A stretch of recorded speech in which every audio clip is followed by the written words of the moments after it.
میں پہنچے اور فرعون نے پھر ان سے کہا کہ ان ھذا لساحر علیم، یہ تو جادوگر ہے اور جاننے والا جادوگر، بہت اچھا جادو آتا ہے اس کو. فَلَنَأْتِيَنَّكَ بِسِحْرٍ مِّثْلِهِ، اے موسیٰ ہم بھی ایسا ہی جادو لے کر آئیں گے اور ہم تجھ سے مقابلہ کریں گے جادو میں. دیکھو اللہ تعالیٰ کی ایک عادت کیا ہے کہ اللہ رب العزت جس پیغمبر کو جس قوم میں بھیجتے ہیں نا اسے معجزے اسی حساب سے دیتے ہیں، کیونکہ وہ لوگ اس چیز کی حقیقت کو سمجھتے ہیں. حضرت موسیٰ علیہ السلام کا جو دور تھا نا، یہ بہت خوب اچھی طرح سمجھو. حضرت موسیٰ علیہ السلام کے دور میں جادو کا بڑا زور تھا. کرتب جیسے ہوتا ہے نا، آج کل آپ نے یوٹیوب پہ ویڈیوز دیکھی ہوں گی، رومال سے کیا نکال دیتے ہیں؟ کبوتر. یہ جادو ہے. تو یہ فن جو ہے نا یہ بڑا عجیب ٹیکنیکل فن ہے. نظر کا کیا ہوتا ہے اس میں؟ دھوکہ ہوتا ہے. تو یہ فن حضرت موسیٰ علیہ السلام کے دور میں عروج پر تھا، بہت ترقی کی تھی اس فن نے. اللہ نے حضرت موسیٰ علیہ السلام کو اسی سے ملتا جلتا معجزہ دیکھ کے بھیجا. وہ لوگ لاٹھی سے سانپ بھی بناتے تھے، رسیاں پھینکتے تھے سانپ بن جاتی تھی، اس قسم کے شعبدے دکھاتے تھے. اگر وہ لوگ جادو کے علم سے واقف نہ ہوتے تو وہ یہ کہہ سکتے تھے یہ کیا ہے؟ جادو ہے. لیکن جو جادو کو جانتے ہیں وہ فوراً پہچان جائیں گے کہ ہم جو کچھ کر رہے ہیں وہ نظر کا دھوکہ ہے، اور موسیٰ جو کر رہا ہے وہ حقیقت میں لاٹھی کیا بن رہی ہے؟ سانپ بن رہی ہے. یہ بس میں نہیں ہے بھائی، یہ بس میں نہیں ہے، یہ نہیں ہو سکتا. تو اللہ تعالیٰ چاہتے تھے کہ حضرت موسیٰ کی نبوت پورے مصر شہر میں ثابت ہو جائے. تو یہ پورا مرحلہ جو ہے نا فرعون کے سامنے، یہ پورا پروسیس سے گزارا گیا اس پورے عمل کو. معجزہ بھی وہی والا دیا گیا جو جادوگر دکھانا چاہتے تھے. تو اب پتہ چل گیا کہ اللہ نے حضرت موسیٰ کو پہلی دفعہ لاٹھی کیوں پھینکوائی اور سانپ کیوں بنایا، اس سے مانوس کرنے کے لیے کہ یہ لاٹھی بار بار سانپ بنے گی. صحیح ہے نا؟ اور اسی سے آپ کی نبوت کا سکہ جمے گا، اسی سے آپ کی نبوت ثابت ہوگی. تو کوئی اور قوم ہوتی نا وہ کہتی بھائی ہمیں نہیں سمجھ میں آ رہا، یہ بھی جیسے لوگ رومال سے کبوتر بنا دیتے ہیں تو انہوں نے لاٹھی سے سانپ بنا دیا تو کیا ہے. تبھی فرعون نے پہلے ہی دیکھتے ہی کہہ دیا کہ یہ تو جادو ہے، تو ہم دن رات دیکھتے رہتے ہیں، کوئی رومال سے کبوتر بناتا ہے، کوئی بدنی کیا کرتا ہے، کوئی کیا کرتا ہے، تو انہوں نے لاٹھی سے کیا بنا دیا؟ سانپ. تو اب موسیٰ علیہ السلام سے اس نے کہا فَلَنَأْتِيَنَّكَ بِسِحْرٍ مِّثْلِهِ، موسیٰ یہ کوئی مسئلہ نہیں ہے، میرے محل میں جو تو بات کر رہا ہے نا، یہ تو نے یہ دکھایا، ہم بھی ایک ایسا جادو لے کر آئیں گے.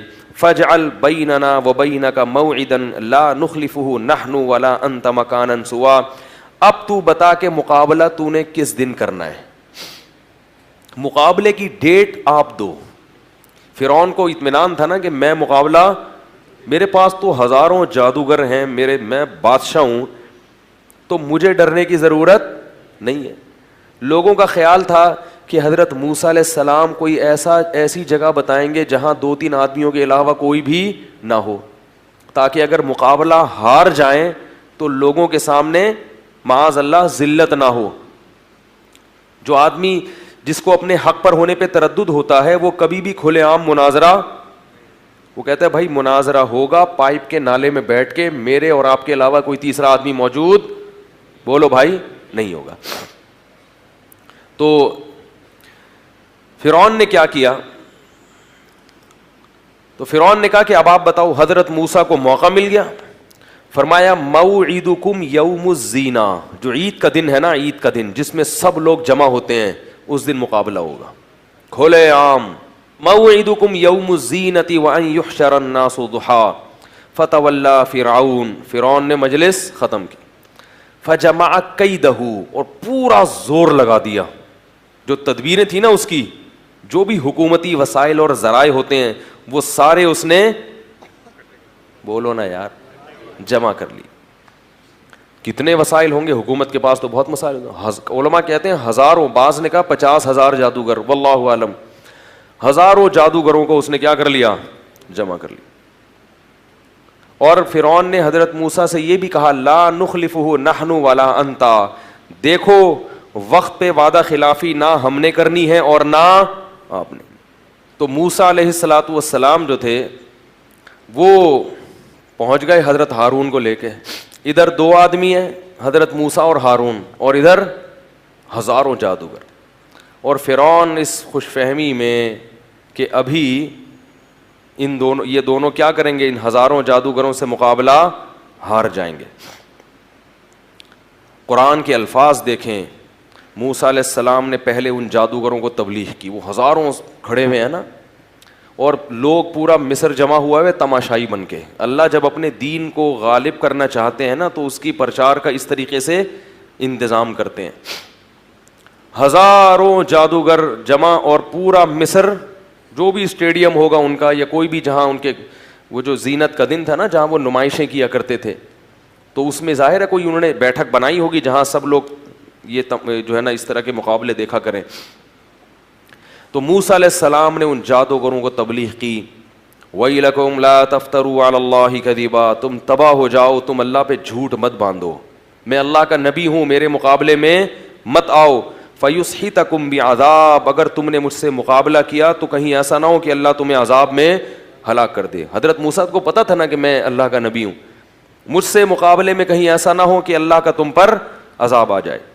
قرآن کہتا ہے فَتَنَازَعُوا أَمْرَهُمْ بَيْنَهُمْ, آپس میں جادوگروں میں اختلاف ہو گیا, کیونکہ ڈر تو ان کو بھی لگ رہا تھا بھائی واقعی اللہ کے پیغمبر نہ ہو, کیونکہ پیغمبروں کا سلسلے تو چل رہے تھے نا ہمیشہ سے, کوئی آخری نبی تو نہیں آیا تھا, کسی نبی نے نہیں کہا تھا کہ میں آخری نبی ہوں, تو امکان تو تھا کہ پیغمبر ہوں. قرآن میں یہ بھی ہے کہ جادوگروں نے فرعون سے پیشگی یہ کہا کہ یہ مقابلہ جیتنے پہ ہمیں ملے گا کیا, یعنی فری میں ہم سے ایسا مقابلہ کرا رہے ہو, کچھ ملے گا بھی؟ فرعون نے کہا اجر تو الگ ملے گا, پیسے تو الگ ملیں گے, وَإِنَّكُمْ لَمِنَ الْمُقَرَّبِينَ, میرے دربار میں خصوصی نشستیں ملیں گی. اگلا ٹکٹ کس کا ہوگا الیکشن میں؟ الیکشن نہیں ہوتے تو اس زمانے میں, یعنی تمہیں حکومتی عہدے بھی ملیں گے. عہدوں کی لالچ بڑی خراب ہے, تو پیسے بھی ملیں گے اور ساتھ ساتھ میرا قرب بھی ملے گا. اس سے پتہ چلتا ہے کہ فرعون کس قدر مصیبت میں تھا اور کتنا زیادہ چاہتا تھا کہ میرے موسیٰ علیہ السلام یہ مقابلہ ہار جائیں. کیسا زور لگا رہا تھا, لالچ بھی دے رہا ہے اور عہدوں کی آفر بھی دے رہا ہے. تو قرآن کہہ رہا ہے فَتَنَازَعُوا أَمْرَهُمْ بَيْنَهُمْ وَأَسَرُّوا النَّجْوَىٰ, چپکے سے سرگوشیاں کی اور آپس میں اختلاف پڑ گیا, یار کہیں ایسا نہ ہو کہ لینے کے دینے پڑ جائیں. پھر انہوں نے فیصلہ یہ کیا کہ اگر ہم اس طرح سے آپس میں اختلاف کریں گے تو مقابلہ نہیں کر سکتے. کمزور آدمی, کنفیوز آدمی مقابلہ نہیں کر سکتا. ان ہذانی لساحرانی یریدانی ان یخرجاکم من ارضکم بسحرہما, سب نے مل کے بیک زبان ہو کے کہا کہ یہ دونوں پکے جادوگر ہیں. لساحران لام تاکید کے لیے, اس میں کنفیوز ہونے کی ضرورت نہیں ہے. کنفیوز ہو گئے تو مقابلہ کیسے کرو گے؟ لساحرانی یریدانی, اور یہ چاہتے ہیں کہ تمہیں جادو کے زور سے تمہارے ملک سے نکال دیں. فَأَجْمِعُوا كَيْدَكُمْ, مل کے ایک تدبیر کرو, ہماری صفوں میں اختلاف بولو بھائی نہیں ہونا چاہیے. ایسا نہیں کہ کوئی جادو دکھا رہے ہیں کوئی نہیں دکھا رہے, اس سے معاملہ خراب ہو جائے گا. فَأَجْمِعُوا كَيْدَكُمْ ثُمَّ أَتُوا صَفًّا, اور صف بستہ ہو کے ایک ہی وار کر دو موسیٰ کے اوپر, ایک ہی وار پھینکو سب مل کے, کیونکہ اکٹھے حملہ کرنے میں کیا ہوتا ہے بولو بھائی, نقصان ہوتا ہے. پھر جب مقابلے کے لیے کھڑے ہوئے اور سب نے فیصلہ کر لیا کہ بھائی یقین کر لو کہ یہ کیا ہے, یہ بھی اللہ کی طرف سے تھا نا, اللہ دکھانا چاہ رہے تھے. اگر مقابلے سے ہی فرار ہو جاتے تو یہ منظر کہاں نظر آتا. اب کیا کہتے ہیں, قالوا یا موسیٰ اما ان تلقی و اما ان نکون اول من القی. یہ مقابلے کا نا ایک اسٹائل ہوتا ہے سامنے والے پہ بھرم ڈالنے کے لیے. یا موسیٰ تو نے پہل کرنی ہے یا ہم کریں, بتا بھائی, ٹھیک ہے. دیکھو دو ٹیمیں جب میدان میں اتریں, ٹاس ہوتی ہے نا کہ بیٹنگ پہلے کون کرے گا, لیکن ایک ٹیم کو اتنا کانفیڈنس ہے کہ ہم جیتیں گے, اور وہ سامنے والے پہ کو بھرم میں لینا چاہتی ہے, بھرم ڈالنا چاہتی ہے کہ بھئی آپ اتنے کمزور ہو تو کہیں آپ کی مرضی, آپ بیٹنگ خود پہلے کرو یا ہمیں کرنے دو, ہارنا تو آپ نہیں ہیں, ٹھیک ہے نا. لہذا ہم آپ کو اختیار دے رہے ہیں کہ پہلے آپ بیٹنگ کر لو یا پہلے ہم بیٹنگ کر لیں گے, تو ٹاس کرنے کی ضرورت نہیں ہے. تو یہ اسٹائل تھا جادوگروں کا. اس کا مقصد حضرت موسیٰ پہ روب ڈالنا کہ ہمیں اتنا کانفیڈنس ہے کہ آپ پہلے حملہ کرو یا ہم حملہ کریں, جیتنا کس نے ہے, ہم نہیں جیتنا ہے. قالوا یا موسیٰ, اے موسیٰ اما ان تلقیا و اما ان نکون اول من القا, تو نے اپنا جادو دکھانا ہے یا ہم پہلے اپنا ہنر دکھائیں. حضرت موسیٰ کو تو پتہ ہی نہیں تھا کرنا کیا ہے. ان کو تھوڑی پتا تھا کہ میری لاٹھی سانپ بنے گی, کچھ بھی نہیں پتا تھا کہ ہوگا کیا. وہ تو اللہ کے حکم سے آ کے میدان میں کھڑے ہو گئے. ان کو تو جادو آتا نہیں تھا کہ وہ جادو کروں گا جادو سے, وہ تو کھڑے ہوئے کہ میں تو اللہ کی وحی کا کیا کروں گا. یہ یاد رکھو, حضرت موسیٰ کو اختیار نہیں تھا کہ وہ لاٹھی کو سانپ بنا دیتے, یہ اختیار نہیں تھا. تبھی ہر دفعہ اللہ کے حکم کا انتظار کرتے کہ اب کیا کرنا ہے. جب اللہ نے کہا لاٹھی سمندر پہ مارو تو سمندر پہ مار دی, جب کہا پتھر پہ مارو تو پتھر پہ مار دی, جب کہا زمین پہ پھینک دو تو زمین پہ پھینک دی. تو حضرت موسیٰ علیہ السلام نے کیا کہنا تھا, انہوں نے فرمایا کہ القو, تم ہی دکھاؤ بھائی, جو تم نے کرنا ہے وہ تم دکھاؤ. کیونکہ حضرت موسیٰ کو تو معلوم نہیں تھا کہ میں نے کرنا کیا ہے. قرآن کہتا ہے فَأَلْقَوْا حِبَالَهُمْ وَعِصِيَّهُمْ, وہ تمام جادوگر نا ایک ہاتھ میں رسی اور ایک ہاتھ میں ان کے لاٹھی تھی, وہ سب یہ لاٹھی اور رسیاں لے کر آئے اور فَأَلْقَوْا, ان لاٹھی اور رسیوں کو زمین پر ڈال دیا. جیسے ہی زمین پر ڈالا ہے یہ بڑے بڑے سانپ بن کے, پھرتیلے سانپ بن کے حضرت موسیٰ کی طرف دوڑنے لگے. اور یہ لوگ یہ منظر دیکھ رہے ہیں. حضرت موسیٰ نے یخیل الیہ من سحرہم انہا تسعی, اللہ فرماتے ہیں جادو ایسا لوگوں کی آنکھوں پہ کیا کہ سب کو یہ لگا کہ یہ سانپ بن کے دوڑ رہی ہیں.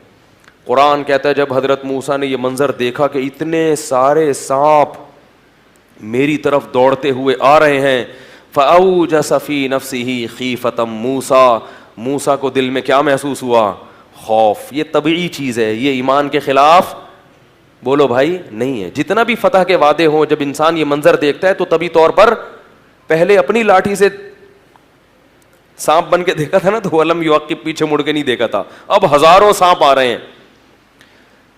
فأوجس فی نفسہ خیفۃ موسیٰ, موسیٰ نے اپنے دل میں کیا محسوس کیا, خوف. اللہ فرماتے ہیں قلنا, ہم نے وحی کی, لا تخف اے موسیٰ, خوف مت کر, انک انت الاعلی, آج کے دن تو ہی غالب رہے گا.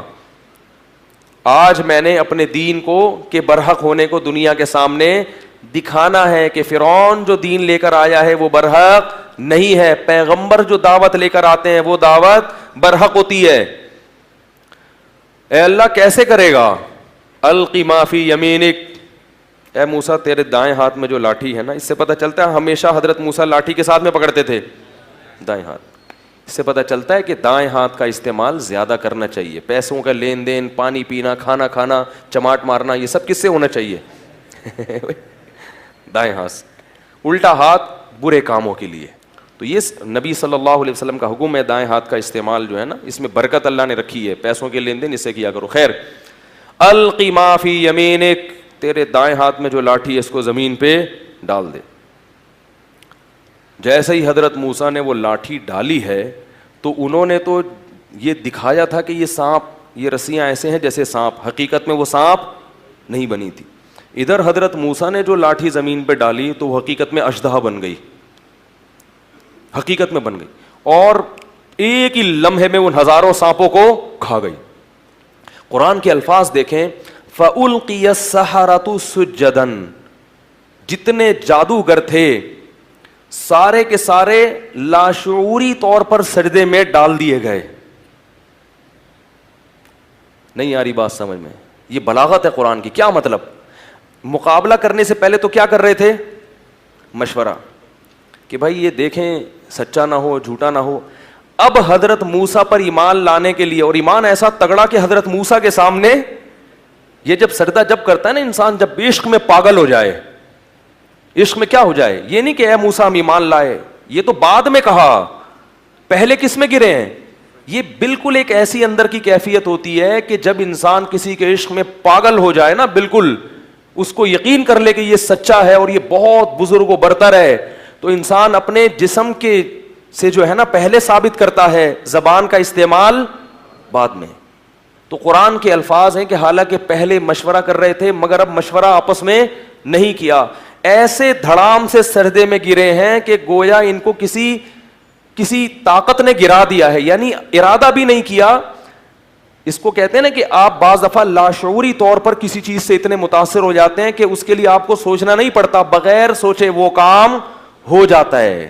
اتنا متاثر ہو گئے حضرت موسیٰ سے کہ بھئی یہ تو سچا نبی ہے, یہ کیسے انہوں نے لاٹھی کو اژدہا بنا دیا, یہ تو ممکن ہی نہیں ہے. تو اب سوچنا نہیں پڑا, دھڑام سے سب کے سب ایک دم حضرت موسیٰ کے سامنے سجدے میں گر گئے, مشورہ نہیں کر رہے, ہر شخص گر گیا سجدے میں. اور پھر سب نے بیک زبان ہو کر کہا آمنا برب موسیٰ, ہم سب ایمان لائے برب العالمین, اس رب پر جو تمام جہانوں کا پالنے والا ہے, اور موسیٰ اور ہارون کے رب پہ ہم ایمان لے کر آئے. یہ منظر انہوں نے اپنی آنکھوں سے دیکھا, ان کو یقین ہو گیا کہ یہ جھوٹا پیغمبر یہ نہیں ہے, یہ جادوگر نہیں ہے, ناممکن ہے, آج تک کسی نے لاٹھی کو حقیقی معنوں میں سانپ نہیں بنا. سارے ایک دم سجدے میں گر گئے. فرعون یہ منظر دیکھ رہا ہے اور کہہ رہے یہ تو لینے کے دینے پڑ گئے. جن کو مقابلے کے لیے لایا تھا وہی نہ صرف یہ کہ زبان سے کہہ رہے ہیں کہ یہ جادوگر نہیں ہے, نہیں جادوگر یہ کہہ سکتے تھے نا کہ یہ جادوگر نہیں ہے بس, یہ تو اگلا اسٹیپ ہے کہ یہ نبی ہے, پھر یہ اس سے اگلا اسٹیپ ہے کہ ہم ایمان لائے, اس سے بھی اگلا اسٹیپ ہے کہ کیا اس کے سامنے سجدے میں گر جاؤ. جو آخری انتہا تھی اس سے جادوگروں نے اپنے عمل کو اور اپنے ایمان کو شروع کیا. فرعون نے کیا منادی کی, اس نے لوگوں سے کہا کہ یہ دونوں پہلے سے پلان کر کے آئے تھے, یہ پری پلان ہے. یہ کیا ہے؟ ان جادوگروں نے موسیٰ اور ہارون کے ساتھ مل کے نورا کشتی کا پروگرام بنایا ہوا تھا کہ تم یہ بڑا جادوگر ہے اور یہ کیا ہیں, چھوٹے جادوگر ہیں, اور ان کا پہلے سے پلان یہ تھا کہ آپس میں ہم مقابلہ کریں گے, تم ہار جانا ہم جیت جائیں گے, جس سے آپ کا برحق ہونا ثابت ہوگا, پھر ہم مل کے فرعون کو اس کے مصر سے نکال دیں گے. یہ کس کے الفاظ ہیں؟ فرعون کے, کہ یہ سب موسیٰ کے سکھائے ہوئے ہیں اور آپس میں پہلے سے کیا کیا ہوا تھا, انہوں نے پلان کیا ہوا تھا. اللہ نے اس الزام کو بھی جادوگروں سے بری کر دیا. فرعون نے کیا کہا کہ یہ حکومت چاہتے ہیں جادوگر نا, موسیٰ کے ساتھ مل کے میری حکومت پہ قبضہ کریں گے. تو فرعون نے ان جادوگروں کو دھمکی دی, لأقطعن ایدیکم وارجلکم من خلاف, میں تمہارے ہاتھ پاؤں مخالف سمت پہ کاٹ کے تمہیں سولی پہ لٹکا دوں گا. تو اب اگر وہ جادوگر ذرا سی حکومت کی لالچ میں یہ کام کر رہے ہوتے تو وہ فوراً کہتے نا کہ بھئی ہمارا تو مقصد کیا تھا, گورنمنٹ پہ قبضہ کرنا, اور ادھر تو 24 گھنٹے کے اندر اندر فرعون کیا کہہ رہا ہے, لاشیں کاٹ کے لٹکا دوں گا. تو جادوگروں نے کہا کہ انما تقضی هذه فقضی ما انت قاض, اے فرعون تو جو کر سکتا ہے وہ کر لے. اس سے پتہ چل گیا کہ نورا کشتی بھی, بولو بھائی, جب اللہ حق کو واضح کرتے ہیں نا تو ایسے دودھ کا دودھ پانی کا پانی کر دیتے ہیں, مگر جس کی قسمت میں ہدایت نہیں ہوتی وہ بدبخت پھر بھی ہدایت حاصل. اگر نورا کشتی ہوتی تو وہ کٹنے کے لیے تھوڑی تیار ہوتے, وہ کہتے یار دیکھو جو سیاسی لوٹے ہوتے ہیں جن کا مقصد قوم کی خدمت نہیں ہوتا, سب کی بات نہیں کر رہا, جو بیان سن رہے ہیں ان کے علاوہ کی, کہ جن کا مقصد قوم کی خدمت نہیں ہوتا, تو اگر وہ کسی ذاتی مفاد میں ایک جماعت کے ساتھ سلوک کرتے ہیں تو اگر ان کو کہیں اور مفاد نظر آئے تو ادھر سے لڑک کے ادھر چلے جائیں گے. کیا خیال ہے؟ تو یہ علامت ہوتی ہے کہ بھائی تمہارا اپنا تو کوئی موقف اور نظریہ ہے نہیں, تمہیں جہاں مفاد نظر آئے, ہاں وہ مفاد کبھی دنیاوی ہوتا ہے, کبھی ملک, کبھی کبھار اس میں مفاد ہوتا ہے, لیکن ہوتا مفاد ہے. اب اگر جادوگروں کا مفاد حکومت ہوتی تو وہ کٹنے کے لیے کبھی بھی تیار نہیں ہوتے. تو جادوگروں نے کیا کہا فرعون کو, جب فرعون نے دھمکی دی, جادوگروں نے کہا لن نؤثرک علی ما جاءنا من البینات, اے فرعون موسیٰ کے برحق ہونے کے جو ہمارے پاس دلائل آ گئے ہیں نا, ان دلائل پر اب ہم تجھے ہرگز ترجیح نہیں دے سکتے. وما جاءنا من الحق, اور حق ہمارے پاس آ گیا ہے, اتنا واضح آ گیا ہے کہ اب ہم تجھے ترجیح نہیں دے سکتے. انا آمنا بربنا, ہم اپنے رب پر ایمان لائے ہیں, موسیٰ پر نہیں. اصل ایمان کس پر ہے؟ موسیٰ کے رب پر. یہ تیرا اور موسیٰ کا مقابلہ نہیں ہے, یہ تیرا اور رب کا مقابلہ ہے.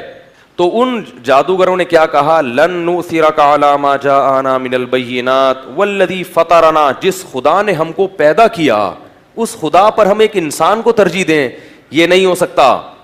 اور آگے جواب میں کیا کہہ رہے ہیں کہ انا آمنا بربنا, ہم اپنے رب پر ایمان لائے ہیں, لیغفر لنا خطایانا, تاکہ ہم نے جو پیغمبر سے مقابلہ کیا نا, یہ جو جرم ہوا, اس جرم کو وہ کیا کر دے گا, معاف. یہ تو بہت بڑا جرم کیا ہم نے, لیکن ہمیں پتا چلا ہے کہ ایمان پچھلے سب گناہوں کو ختم کر دے. تو اتنا بڑا پروٹوکول مل رہا ہے, اتنے فائدے مل رہے ہیں, اس کو چھوڑ کے ہم تجھ پر ایمان لے کر آئیں. اور یہ بھی کہنے لگا جادوگر, یہ دیکھو 1 سیکنڈ کا ایمان ہے لیکن کتنی حکمت اور بصیرت کی باتیں ہیں. اور یہ بھی کہنے لگا, جادوگر کہنے لگے انما تقضی ہذہ الحیات الدنیا, فرعون تو یہاں ہمیں عذاب دے گا نا, تو یہاں کا عذاب بڑے سے بڑا کیا ہو سکتا ہے؟ آگ میں ڈال دے گا, مر جائیں گے, ختم ہو جائیں گے, کاٹ کے لٹکا دے گا, مر جائیں گے, ختم ہو جائیں گے. لیکن ہم جس رب پر ایمان لائے ہیں نا, وہ ہمیں کیا دے گا؟ انا آمنا بربنا لیغفر لنا خطایانا وما اکرہتنا علیہ من السحر. اور آگے کہا واللہ خیر وابقا, اللہ جو انعام دے گا وہ تیرے انعام سے بھی بڑھ کر, اور تیرا انعام اگر کتنا ہی زیادہ ہو کچھ دنوں میں ختم ہو جائے گا. اللہ جو انعام دے گا وہ ختم ہونے والا, یعنی اللہ اگر تجھ سے کم درجے کا انعام بھی دے رہا ہوتا تو بھی وہ اس قابل تھا کہ اس کو لیا جائے. کیا خیال ہے بھائی؟ کیونکہ وہ تو ہمیشہ رہے گا, جبکہ اللہ ہمیشہ کا انعام بھی دے رہا ہے اور وہ کوانٹٹی اور کوالٹی میں تیرے انعام سے زیادہ بھی ہے. تو ہم بیوقوف ہیں جو تجھ پر ایمان لائیں. دیکھو یہ جادوگروں کی بات اللہ کیوں نقل کر رہے ہیں, یہ ہمیں سبق دیا جا رہا ہے. جب بھی انسان اللہ کی نافرمانی کرتا ہے تو دنیا کے تھوڑے سے مزے کو, جو تھوڑا بھی ہے اور ختم ہونے والا بھی ہے, آخرت کے ان مزوں پر ترجیح دے رہا ہے جو زیادہ بھی ہیں اور ہمیشہ رہنے والی بھی ہیں. تو یہ صرف جادوگروں کی بات نہیں ہے, جو بھی اس نہج سے ہٹے گا وہ فرعون ہی کے راستے پہ چلے گا. اور پھر جادوگر یہ بھی کہنے لگے انہ من یأتی ربہ مجرما, اے فرعون یہ بات سن لے کہ جو بھی قیامت کے دن اللہ کے سامنے مجرم بن کے آئے گا, کیونکہ اب تو موسیٰ علیہ السلام سے انہوں نے سن لیا نا کہ ایمان کے بغیر کوئی جنت میں نہیں جا سکتا. فَإِنَّ لَهُ نَارَ جَهَنَّمَ, تو اس کے لیے اللہ نے جہنم کی آگ تیار کر کے رکھی ہے. وَمَن يَعْمَلْ مِنَ الصَّالِحَاتِ وَهُوَ مُؤْمِنٌ, اور جو نیک اعمال کرے گا ایمان کے ساتھ, فَأُولَٰئِكَ لَهُمُ الدَّرَجَاتُ الْعُلَىٰ, تو تو نے کہا تھا نا میں اپنا قرب دوں گا, اونچے مقام دوں گا, 21واں گریڈ دوں گا, 22واں گریڈ دوں گا, تو اللہ نے ایسے لوگوں کے لیے اونچے اونچے درجات رکھے ہوئے ہیں. فرعون نے ان سب کو کیا کر دیا؟ قتل کر دیا. ہزاروں جادوگروں قتل ہو گئے.